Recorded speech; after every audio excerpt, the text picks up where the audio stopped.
আসসালামু আলাইকুম। বিনিয়োগ ইন বিডি স্টক চ্যানেলে আপনাদের সবাইকে স্বাগতম। আজকে আমি বিভিন্ন স্টক নিয়ে বিভিন্ন ভালো ফান্ডামেন্টাল কিছু স্টক নিয়ে আলোচনা করব যাদের অবস্থা মোটামুটি ভালো এবং আমি যতটুকু জানি ফান্ডামেন্টাল স্টকগুলোই আপনাদের বেশি ফেভারিট, তাই ওইগুলো স্টকে আমাদের বিশ্বাসও বেশি। তাই ওইরকম কিছু স্টক বর্তমানে ভালো করছে বা ভালো করবে সেই অনুযায়ী কিছু নিয়ে আলোচনা করবো এবং সেগুলোর সম্ভাব্য সাপোর্ট, রেজিস্ট্যান্স বা বাড়লে কতটুকু যেতে পারে তার চার্ট দেখে টেকনিক্যাল অ্যানালিসিস করে আপনাদেরকে জানাবো। প্রথমেই জানিয়ে রাখি যে এখানে আমার হোয়াটসঅ্যাপ নাম্বার আছে। সো যদি এটা একটা আপনাদের কমেন্টের ভিত্তিতেই একটা পেইড গ্রুপ চালু করেছি। সো যদি কেউ জয়েন করতে চান এখানে জয়েন করতে পারেন। এখানে আমরা বিভিন্ন স্টক নিয়ে নিয়মিত আলোচনা করি, সেগুলোর সাপোর্ট রেজিস্ট্যান্স কত হতে পারে এবং ট্রেড আবারও আমরা নিয়মিত আপডেট দিয়ে যাই, মার্কেটে কেনা উচিত নাকি আজকে সেল করা উচিত, বিভিন্ন বিভিন্ন টেকনিক, বিভিন্ন জিনিস নিয়ে আলোচনা করা হয়। আপনি যতই ব্যস্ত থাকেন, আপনি যদি জাস্ট গ্রুপের আপডেটই ফলো করেন তাহলে আপনি ইনশাল্লাহ একটা ভালো প্রফিট নিয়ে মার্কেট থেকে বের হতে পারবেন। আপনি যদি চাকরি করেন, কোনো অসুবিধা এই সেই যে কাজেই ব্যস্ত থাকেন, আপনার জাস্ট গ্রুপে আপনাকে বলে দেওয়া হবে যে এই রেঞ্জে আপনি বাই করতে পারেন, সেল করতে পারেন। এটা সব টেকনিক্যাল চার্ট অনুযায়ী, এগুলা কোনো নিউজের ভিত্তিতে না। তো ইচ্ছা হইলে এটা দেখতে পারেন, জয়েন করতে পারেন। ঠিক আছে, এখন আমরা প্রথমে যাই, দেখি এখানে দেখি তো আজকে যেটা ভালো হল্ট হয়েছে আমরা দেখতেছি সেটা হচ্ছে ক্রাউন সিমেন্ট সেক্টর থেকে। আজকে ক্রাউন সিমেন্ট হোল্ড হয়েছে। ক্রাউন সিমেন্ট গত কয়েকদিন থেকে একটু ভালো করতেছে। দেখুন, এইখানে ক্রাউন সিমেন্ট নিয়ে আমার চিন্তা ভাবনা হচ্ছে যে ক্রাউন সিমেন্ট আসলে একটু আজকে বেশি বাড়ছে। আসলে মার্কেট এখনো এত ভালো হয়নি ক্রাউন সিমেন্ট খুব বেশি বাড়বে বলে। তাই ক্রাউন সিমেন্ট আমার মনে হচ্ছে কালকে 67-68 টাকার এই রেঞ্জে ক্রাউন সিমেন্ট কালকে একটা সেল আসতে পারে। এখন এটা শুধু প্রেডিকশন, এটা কিন্তু এমন না যে নিশ্চিত। আপনারা মার্কেটকে তখন ফলো করবেন। এই জায়গায় এই যে 68 থেকে বা 67 থেকে এই যে 69-এর জায়গাটা, এই জায়গাটায় কালকে যদি আমার মনে হয় এই জায়গাটা টাচ করে বা 67 যদি ধরি, এই জায়গাটা টাচ করে কালকে একটা সেল প্রেশার আসতে পারে। হয়তো অনেকেই সেল দিবে, কারণ যারা এইখানে কিনছে, কারণ তুমি কিন্তু অনেক নিচে থেকে আস্তে আস্তে বাড়তে থাকছে। তো যারা এইখানে কিনছে বা এই জায়গায় কিনছে, তারা কিন্তু 2-4 দিন একটা ভালো গেইন পেয়ে গেছে। আপনি যদি খেয়াল করেন এই জায়গাটা হচ্ছে, যদি আমি এই ক্যান্ডেলও কিনি, এই নিচের ক্যান্ডেলে, তাইলেও কিন্তু আমি অলরেডি আজকে 16% গেইন পাইছি এবং কালকে যদি এখানে যায় তাহলে 20% এনাফ। সো হইতে পারে কালকে এই জায়গাটা সেল প্রেশার আসতে পারে এবং সেল আসলে আমার যখন মনে হয় যদি ক্রাউন সিমেন্ট সেল আসে, তারপর আরো কয়েকদিন সেল হওয়ার পর সেটা আলটিমেটলি হয়তো এই জায়গায় নেমে আসবে, এই যে 56 টাকার জোনে অথবা 57 থেকে 56 টাকার জোনে আবার ফেরত আসতে পারে। এটা জাস্ট একটা অ্যাজাম্পশন। সো কিন্তু যদি কালকে মার্কেট ভালো হয় এবং ক্রাউন সিমেন্টের জন্য মানুষ পাগল থাকে, তাহলে তো এটা ব্রেকআউট করবে। এই জায়গায় যদি ব্রেক করে ফেলে তাহলে আবার বাড়বে, অনেক যাবে। তখন ব্রেকআউট করে ফেললে সেটা যেতে পারে আপনার মনে করেন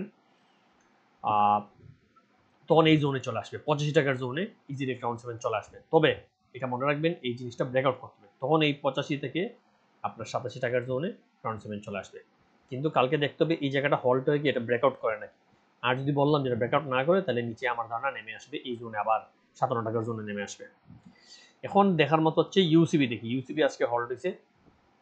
ইউসিবি ব্যাংক এবং এগুলো তো আমার আগের আগা ছিল। দেখেন ইউসিবি এটা আগে এঁকে রাখছিলাম আমি, আমার মনে হয় এইগুলো আমি এই জায়গায় এঁকে রাখছিলাম, যে কারণে অনেকদিনের মাঝে ফলোই করি নাই। সেটা হচ্ছে ইউসিবি দেখেন খুব সুন্দর এইখান থেকে এইখানে ধাক্কা খেয়ে নামছে, নেমে আবার এই জোনে ধাক্কা খেয়ে নামছে এবং এবার এখানে এসে একটু ব্রেকআউট দিয়ে আবার নেমেই গেছে এবং আজকে রয়েছে এই জোনে এসে ধাক্কাটা খাইছে। এবং এখন দেখার বিষয় কালকে কি এই জোনটা ভেঙে উপরে যায় নাকি। যদি ব্রেকআউট দেয় এবং সফলভাবে দেয়, এরকম না যে একটু ভাঙলো এরপর আবার পরের দিন নেমে গেল, কালকে দিয়ে যদি থাকে, পরশু থাকে, তাইলে ইউসিবি আশা করা যায় এই 12 টাকার দিকে চলে যাবে, আরো 2 টাকা গ্যাপ পেতে পারেন। তবে মনে রাখবেন এটা কালকে আবার বাড়ে নাকি। আমার মনে হচ্ছে কালকে বাড়ার চান্স কম, কারণ ব্যাংক সেক্টর নড়ার চান্সটা এখন আসলে কম। ট্রেড ভ্যালু কম, সবকিছু কম, ব্যাংক বাড়ার চান্স কম। আচ্ছা, এখন এখানের মধ্যে আপনাদেরকে আরেকটা দেখাই। সোনালী পেপার আছে, কিন্তু সোনালী পেপার তো লো পেইড, মেট্রো স্পিন, জেড, এগুলো তো আপনারা শুনতে চান না। ফান্ডামেন্টাল যেহেতু বলছি, অ্যাজিস্টনও এগুলো অবস্থা লো পেইড। মিডল্যান্ড দেখি, শুধু ফান্ডামেন্টাল নিয়ে আজকে আলোচনা। মিডল্যান্ড দেখেন, মিডল্যান্ডটা এখন বাড়তেছে যে জায়গাটা, সেটা হচ্ছে এই জায়গা থেকে মিডল্যান্ড কিন্তু একটা আপ দিছে, অলরেডি একটা হল্টের মতো হয়েছে, এখন আরেকটা হইতেছে। মিডল্যান্ড আমার যেমন হয়, মিডল্যান্ডের এখন যে শক্তি সেটা হচ্ছে মিডল্যান্ড এই 23 টাকা পর্যন্ত টাচ করবে। 23 টাকা পর্যন্ত হয়তো কালকে পরশু পেয়ে যাবেন এবং 23 টাকা টাচ করার পর হয়তো স্লো হবে অথবা আবার নামা শুরু করবে। তো মিডল্যান্ড যারা কিনবেন তারা এই জায়গাটা, এই জোনটা আমি জাস্ট আপনাদের জন্য টাচ করে দিয়ে আসি। এই জোনের ভিতরে মিডল্যান্ড খেয়াল রাখতে পারেন। মিডল্যান্ড কালকে হয়তো এই জোনটা, কালকে বা পরশু এই জোনটা টাচ করে ফেলবে এবং এই জায়গায় সেল আসবে। যদি আপনারা কিনে থাকেন, হয়তো যদি দেখেন মার্কেট এইখান থেকে আবার নামা শুরু করছে, তাহলে সেল দিয়ে দিতে পারেন। গেল। এখন মিডল্যান্ডের পর আলোচনা কি করব দেখি তো। আচ্ছা, পাইছি confidence cement. Confidence cement same আপনার ক্রাউন সিমেন্টকে ধরে ধরে কনফিডেন্স সিমেন্ট বাড়তেছে। ফান্ডামেন্টালি খুবই ভালো একটা কোম্পানি, কিন্তু আসলে এত বাড়তেছে না। সো কনফিডেন্স সিমেন্ট দেখেন, আমি যদি একটু চার্টটা পুরোটা ভালো করে দেখি,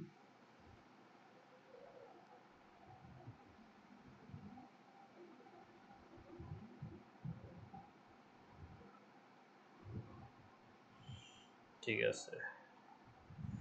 কনফিডেন্স সিমেন্ট যেটা মনে হচ্ছে অলরেডি একটা রেজিস্ট্যান্স টাচ করে কনফিডেন্স সিমেন্ট কিন্তু নামছে। এই জায়গাটা কনফিডেন্স সিমেন্টের একটা ভালো রেজিস্ট্যান্স। যদি এই যে 67 65 এর জোন আমি দিই, আচ্ছা জাস্ট এটা এখানে এইভাবেই দিয়ে রাখি, জোন দেওয়ার দরকার নেই, দাগ দিয়ে দেখাই। তাইলে রেজিস্ট্যান্স ফেস করে নামার কারণে কনফিডেন্স সিমেন্ট এখন নিচে আসতেছে।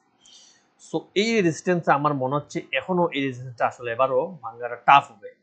রেজিস্ট্যান্সটা ভাঙ্গার মতো শক্তি আসলেও এখন হয়তো নাই। তবু আপনারা দেখেন, যদি দেখেন কালকে হল্ট হচ্ছে বা এই 66 ক্রস করে যাচ্ছে, তাইলে ধরে রাখবেন।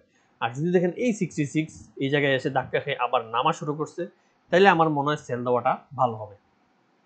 সো এটা আপনারা কালকে মানে ট্রেড আওয়ারে খেয়াল রাখবেন কি হচ্ছে না হচ্ছে। নেক্সট যে ফান্ডামেন্টালি ভালো স্টক সেটা হচ্ছে আরেকটা ব্যাংক। যেহেতু ফান্ডামেন্টাল বেশিরভাগ ব্যাংকেরই ভালো, তাই ব্যাংকের স্টকগুলো নিয়ে আলোচনা করবো। প্রথমে আমি আপনাদেরকে টেকনিক্যাল চার্টটা একটু দেখাই। দেখেন টেকনিক্যাল চার্ট অনুযায়ী মার্কেন্টাইল ব্যাংক কিন্তু আমি এটা থেকে একটা ভালো লাভ করছিলাম। মাল্টিপল টাইমস আমি কিনছি, আমি এই জায়গায় কিনছি, সেল দিছি, কিনছি, সেল দিছি, এগুলো মানে মার্কেন্টাইল আমার একটা ফেভারিট ব্যাংক ছিল, মাল্টিপল টাইমস এই জায়গায় লাভ করছি। সো দেখেন মার্কেন্টাইল ব্যাংক কিন্তু 8.90 আমার স্টপ লস দেওয়া, 8.90-তে যাই নেই, 9 টাকার নিচে মার্কেন্টাইল ব্যাংক যাচ্ছেই না। 8.90 মনে 2 দিন টাচ করছে, এর নিচে যাই নেই। সো এই যে জোনটা দেখেন, এবারও কিন্তু মার্কেন্টাইল ঠিক 9 টাকা টাচ করে ব্যাক করছে। 9 টাকা, 9 টাকা 10, 20, 30 এই জোনে আপনারা মার্কেন্টাইল ব্যাংক যদি একটু ধৈর্য ধরে বসে থাকতে পারেন, তাহলে ভালো অ্যামাউন্ট মার্কেন্টাইল ব্যাংক কালেক্ট করতে পারেন। এবং কালেক্ট করে আপনি যদি ধৈর্য থাকে, জিনিসটা বসতে হবে, ব্যাংক কিন্তু একটু ধৈর্য নিয়ে বসতে হবে, তাহলে মার্কেন্টাইল ব্যাংক নেক্সট যখন বাড়বে তখন এই জায়গায় ইজিলি যাবে। এই জায়গাটা হচ্ছে 10 টাকা 80, 11 টাকা মনে করেন, কিন্তু এটাও তার মেইন গন্তব্য না। এগুলো হচ্ছে সূচক যখন বাড়বে, ফান্ডামেন্টালি স্টকগুলো তখন অনেক বাড়বে। এবং মার্কেন্টাইল ব্যাংক অনেক নিচে, চারিদিক দিকে মার্কেন্টাইল, আপনি ফান্ডামেন্টাল দেখেন সব দিকে মার্কেন্টাইল কিন্তু ভালো। এবং এরপর এই জায়গা ক্রস করলে, এটা আমি এর আগেও বলছি, সেটা হচ্ছে এরপর যাবে 14 টাকায় এবং গ্র্যাজুয়ালি মার্কেন্টাইল একসময় ডাবলই হয়ে যাবে। হইতে পারে এটা 1 বছর অথবা 1.5 বছর লাগতে পারে, একটু যদি ব্যাংকের সবকিছু চাঙ্গ হয়। যারা এগুলো হচ্ছে যারা একটু লং টাইম ধরে বসবেন, এগুলো হচ্ছে 1 মাস 2 মাসের ট্রেডিং না, এগুলো আপনি একটু লং টাইম, যে আপনি মার্কেট নিয়মিত দেখেন না, প্রতিদিন আপনার কেনা বেচার দরকার নাই, আপনার তো অন্য কাজে খুবই ব্যস্ত, কিনে বসে থাকলেন, একেবারে বটমে কিনলেন, নিশ্চিত এটা থেকে ডাবল নিয়ে বের হবেন 18 টাকায়। এটা আমি গ্যারান্টি দিই 1 বছর 2 বছরের মধ্যে। এবং শুধু এইগুলো না, বিভিন্ন নিউজ আছে, এগুলো হচ্ছে আপনারা হয়তো খেয়াল করেন না, কিন্তু আমি আপনাদেরকে দেখাই। দাঁড়ান, তারা এই নিউজটা দেখেন, এটা কদিন আগে বার হয়েছে, আমি আসলে এগুলো ভুলেই গেছি দেখাইতে ব্যস্ততার কারণে। এটা 22 অগাস্ট বেরিয়েছে, এখন তো সেপ্টেম্বর চলতেছে, অলমোস্ট 1 মাস পরে। কিন্তু এটা দেন একটা ভালো ওয়েবসাইট, ব্লুমবার্গের টেকসই তালিকায় ওদের টার্গেট যে শেয়ার বাজারের 11টি কোম্পানি, ওরা এগুলো সেট করছে। ওদের টেকসই কোম্পানি যে ফান্ডামেন্টাল 11টা টেকসই ভালো কোম্পানি ফান্ডামেন্টালি, তাদেরকে ওরা টার্গেট করছে, মানে প্রকাশ করছে। এর মধ্যে দেখুন এখানে প্রথমেই আপনি শর্টকাটে আমি দেখাই, সেটা হচ্ছে কই দেখেন, আইডিএলসি প্রথম স্থানে। আইডিএলসি গতবার ছিল, এবার তালিকায় আছে আইডিএলসি, তারপরে সিটি ব্যাংক আছে, তারপরে গ্রামীণ ফোন আছে, তারপরে আপনার লাফার্জ হোলসিম আছে, তারপরে ব্রিটিশ আমেরিকান টবাগো আছে, তারপরে মেরিকো গতবার ছিল, এবার মেরিকো বাদ গেছে এই তালিকায়। ব্রাক ব্যাংক তো আছেই। তারপরে আপনি এটা পড়তে পারবেন এই ওয়েবসাইটে গেলেই। এছাড়া আমি জাস্ট শর্টকাটে দেখাই, বিএসআরএম স্টিল আছে, তারপর মোবিল যমুনা এমজিএলবিডি যেটা ওইটা আছে, তারপর স্কোয়ার ফার্মা আছে, আর ওয়ালটন বিডি আছে, এবং ওয়ালটন দশম স্থানে। এখন লাস্টে কি লিখছে দেখেন, একই স্কোর পেয়ে মার্কেন্টাইল ব্যাংক প্রথমবারের মতো তালিকার 11তম স্থানে নাম লিখেছে। মানে সেম স্কোর ওয়ালটনের মতো পাইছে, কিন্তু একটুর জন্য মার্কেন্টাইল ব্যাংক 10-এর মধ্যে ঢুকে নেয়, কিন্তু 11তম স্থানে কিন্তু মার্কেন্টাইল ব্যাংক আছে। এখন বুঝছেন, শুধু এটা আমার কথা না, বিভিন্ন ওয়েবসাইট বা বিভিন্ন ভালো ভালো জায়গা থেকেও কিন্তু এই যে এই ব্যাংকগুলো ভালো অবস্থান বোঝা যাচ্ছে। এবং মার্কেন্টাইল ব্যাংক সবচেয়ে কম দামের মধ্যে ভালো, এটা জিনিস। ভালো ব্যাংক তো ব্র্যাকও আছে, সিটিও আছে, কিন্তু ওগুলোর দাম বেশি। কম দামের মধ্যে এটা হচ্ছে ভালো, এবং এই কম দামিগুলোই এক সময় হয়তো ডাবল হয়ে যাবে, সেটা খেয়ালই করবেন না। আরেকটা ফান্ডামেন্টালি ভালো শেয়ার আমি দেখাই। এগেইন আমি 10-12 টাকার স্টকগুলাই বেশি প্রাধান্য দিই, কারণ এইগুলা বাড়ার সম্ভাবনা বেশি। এখন এটা হচ্ছে এমটিবি নিয়ে, সুশাসন ও প্রবৃদ্ধি ধরে রেখেই তালিকা এমটিবি। এটাও গত অগাস্টের নিউজ, 14 অগাস্ট, 1 মাস হয়ে গেছে, কিন্তু এগুলো আমি দেখানোর সুযোগ পাই নাই, যে কারণে, কারণ এগুলো আর যখন বের হয়েছে নিউজ, তখন কিন্তু এগুলোর দাম কিন্তু বাড়া শুরু করছিল, কারণ মানুষ নিউজ দেখে ট্রেডিং করে। কিন্তু এরপর আবার বিরক্ত হয়ে বের হয়ে যায়, তখন হচ্ছে আপনার এন্ট্রি নেওয়ার টাইম। তো এগুলো যদি আপনি মিউচুয়াল চাচ্ছেন, এগুলো ধরে রাখতে চান, এই নিউজটা পড়তে পারেন। এখানে অনেক কিছু তারা বলছে, তাদের অনেক প্রশংসা করছে, এবং সবগুলো মিলে মিউচুয়াল ট্রাস্ট ব্যাংক তো এমটিবি অনেক ভালো, এটা সত্যি কথা।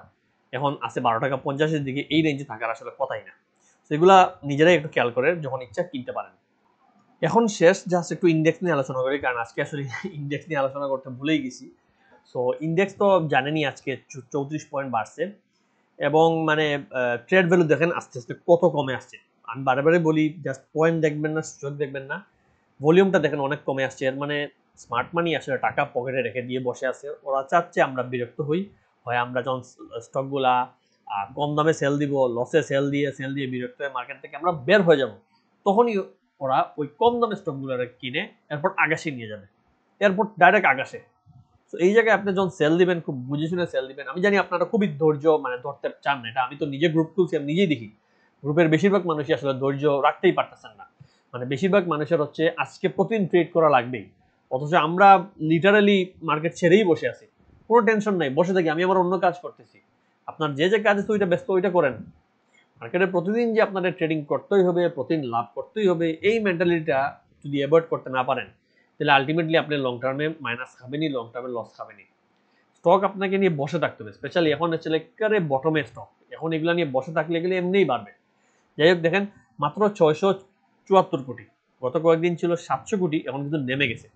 যদিও আজকে অনেকগুলো কোম্পানি বাড়ছে, 101টা মাত্র কমছে, কিন্তু বেশিরভাগ কোম্পানি বাড়ছে। কি আমার যা মনে হয়, ব্রাক, ইসলামী, ওয়ালটন, স্কয়ার, এইগুলা ফান্ডামেন্টাল 2-4টা একটু বাড়তেই খেলা মানে মনে হয়েছে যে না জানি কি ঘটে গেছে। এবং এক সময় মনে হয় 40 পয়েন্ট প্লাস ছিল। যে দেখেন এখনো ইন্স্যুরেন্স সেক্টর সবগুলোই হালকা হালকা বাড়ছে, বেশি বাড়ে নাই, খুবই কম, যেহেতু এগুলো কম ছিল বেশি। ইঞ্জিনিয়ারিংও আছে কিছু বাড়তেছে, টেক্সটাইল, ব্যাংক। আচ্ছা, সেক্টর গেইনারে আজকে ব্যাংকের লেনদেন হয়েছে, যেহেতু ইউসিবি এগুলো জিনিস আমরা দেখছি। ইঞ্জিনিয়ারিং এ এখনো লেনদেন আছে, ভালোই অ্যামাউন্ট কিন্তু ইঞ্জিনিয়ারিং এ ঢুকতেছে।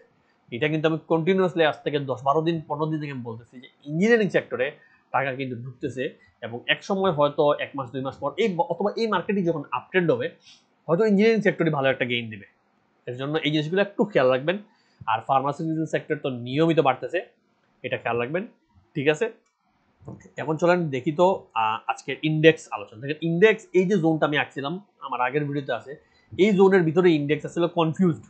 ইন্ডেক্স এবং আমরা মানুষ কনফিউজড, আমরা কি সেল দিব বাই করবো, এই জোনের ভিতরে ঘুরতেছে।